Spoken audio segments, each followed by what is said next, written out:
بسم اللہ الرحمن الرحیم۔ السلام علیکم ورحمۃ اللہ۔ علامہ فاروقی صاحب گزشتہ دنوں ہاسپٹل میں تھے اور ان کا علاج چل رہا تھا، اور الحمدللہ کل ان کو ہاسپٹل سے ڈسچارج بھی کر دیا گیا۔ کل وہ ہاسپٹل سے روانہ ہو گئے۔ تو الحمدللہ فاروقی صاحب جو ہے ان کی صحت کافی بحال ہو چکی ہے اور خیر و عافیت کے ساتھ ہیں۔ لیکن فاروقی صاحب کی طبیعت کو لے کر بعض لوگوں نے بہت ہی غلط کمنٹس اور بہت ہی غلط میسج چلائے، اور ایک مخالف طبقے کی طرف سے، مخالف گروپ کی طرف سے، اس سے مراد شیعہ نہیں ہے بلکہ ہمارے اپنے ہی لوگ ہیں جو جماعت سے دور ہوئے ہیں، جماعت کی مخالفت میں کھڑے ہوئے ہیں۔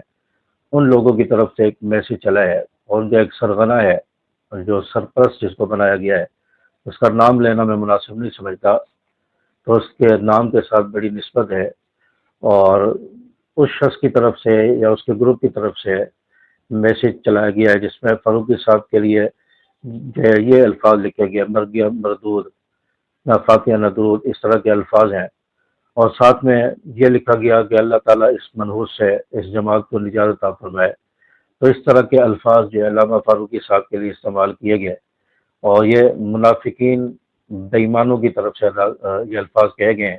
اگر شیعہ کی طرف سے ہوتے تو ہم کہتے چلو دشمن نے یہ الفاظ کہے ہیں، اگر کسی اور کی طرف سے ہوتے تو ہم کہتے کہ چلو ان کی طرف سے ہوئے، نہیں، بلکہ یہ ان لوگوں کی طرف سے یہ میسج چلا ہے، یہ کمنٹس چلا ہے کہ جو صحابہ کا نام لیتے ہیں، جنہوں نے کہا کہ ہم جنگی کا نعرہ زندہ کریں گے، جنہوں نے کہا کہ یہ لوگ جماعت کا کام صحیح نہیں کر رہے، ہم جماعت کا کام صحیح کریں گے، اور اس طرح کے انہوں نے دعوے کیے۔ اور یہ وہ شخص ہے جس کو جماعت کا سرپرست بنایا گیا ہے۔ جب سرپرست کی اخلاقیات کا یہ عالم ہو، جب سرپرست کی یہ لینگویج ہو اور یہ بات ہو، تو پھر اس کی جماعت کا کیا عالم ہوگا، اور اس کی جماعت کی اخلاقیات کیا ہوں گی، اور وہ کس طرح صحابہ کا دفاع کریں گے، اور کیسے وہ صحابہ کا نام لے رہے ہیں۔ تو صحابہ کا نام لیتے ہوئے بھی انہیں شرم آنی چاہیے۔ آپ صلی اللہ علیہ وسلم کی تعلیمات تو یہ تھی کہ آپ دشمنوں کو بھی معاف کر دیا کرتے تھے۔ کوئی دشمن بھی بیمار ہوتا تھا تو آپ صلی اللہ علیہ وسلم اس کی تیمارداری کے لیے بھی تشریف لے جاتے تھے۔ آپ صلی اللہ علیہ وسلم کے اخلاق تو یہ تھے۔ صحابہ کرام رضوان اللہ علیہم اجمعین بھی صحابہ کے کہنے، آپ صلی اللہ علیہ وسلم کے کہنے پر لوگوں کو معاف کر دیا کرتے تھے، درگزر کا معاملہ کیا کرتے تھے۔ تو صحابہ کے تو یہ اخلاق تھے، اور جو صحابہ کا نام لینے والے ہیں اور دعوے کر رہے ہیں کہ ہم صحابہ کے لیے آواز اٹھائیں گے، ہم صحابہ کے لیے صحیح کام کر رہے ہیں، مدح صحابہ کر رہے ہیں، ان کی اخلاقیات کا عالم یہ ہے کہ وہ حضرت فاروقی صاحب کے لیے اس طرح کے الفاظ کہہ رہے ہیں اور اس پر خوشی منا رہے ہیں۔ یہ خوشی اگر دشمن کی طرف سے ہوتی تو ہم کہتے کہ دشمن نے منائی ہے، یہ اپنے لوگوں کی طرف سے ہے جو صحابہ کا نام لینے والے ہیں۔ تو ایسے لوگوں کی طرف سے میسج چل رہا ہے، اور اس طرح کے الفاظ کہے جا رہے ہیں، اور اس پر خوشیاں منائی جا رہی ہیں۔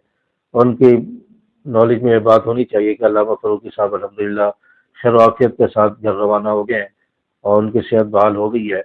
تو آپ کی جو مروڑ تکلیف ہے، وہ مروڑ اور تکلیف اپنی جگہ ہے، آپ کا بغض اپنی جگہ ہے، اس حسد اور حسد کی جلن میں آپ خود ہی مبتلا ہو گئے، آپ کو ہی تکلیف اور مروڑ ہوگی۔ اس سے نہ علامہ فاروقی صاحب کو کوئی پریشانی ہو سکتی ہے، نہ ان کے ورکرز کو، جماعت کو کوئی نقصان اور پریشانی ہو سکتی ہے۔ یہ مروڑ آپ کو ہی ہوتا رہے گا، اٹھتا رہے گا، اور جو حسد کی آگ میں جلتا ہے وہ خود ہی اپنا نقصان کرتا ہے، وہ خود ہی جل جاتا ہے۔ چرچا ایسی باتوں سے بچنا چاہیے، اور ان کو چاہیے تھا کہ یہ علامہ فاروقی صاحب سے خیریت دریافت کرتے، ان سے خیریت پوچھتے، اور اس سے ان کی جماعت کو چار چاند لگتے، اور ان کی عزت اور حوصلہ افزائی ہوتی کہ انہوں نے تمام تر اختلافات کے باوجود علامہ فاروقی صاحب سے خیریت معلوم کی ہے، ان کے لیے دعاؤں اور نیک تمناؤں کا اظہار کیا ہے۔ تو انہوں نے الٹا منفی پروپیگنڈا شروع کیا، علامہ فاروقی صاحب کے خلاف میسج چلائے۔ تو اس پر جو ہے ہم ان سے کہتے ہیں کہ اللہ تعالیٰ ان کو ہدایت عطا فرمائے، اور ایسے منفی پروپیگنڈوں سے یہ لوگ باز آ جائے۔